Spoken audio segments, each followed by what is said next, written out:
Bird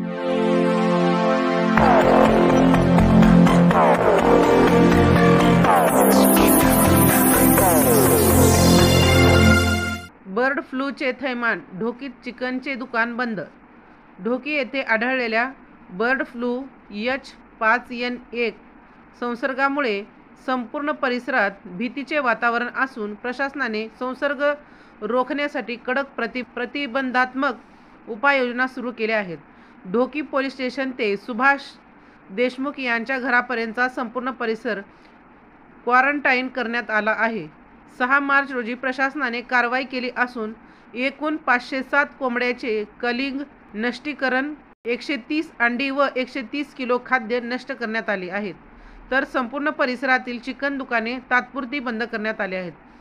Dhoki ग्रामपंचायतने या रोगाचा प्रादुर्भाव रोखण्यासाठी नागरिकांनी सध्या मांसाहार टाळावा असे आवाहन केले आहे. तसेच संसर्ग पूर्णपणे आटोक्यात येईपर्यंत पोल्ट्री उत्पादनापासून दूर राहण्याचा सल्ला देण्यात आला आहे. सूचनांचे पालन करा. ढोकी व परिसरातील नागरिकांनी प्रशासनाने दिलेल्या मार्गदर्शक सूचनांचे काटेकोरपणे पालन करावे आणि सहकार्य करावे, जेणेकरून बर्ड फ्लूचा प्रसार रोखता येईल, असे जिल्हा पशुसंवर्धन अधिकारी यांनी सांगितले. राजमंत्रसाठी सुधाकर फुले, लातूर.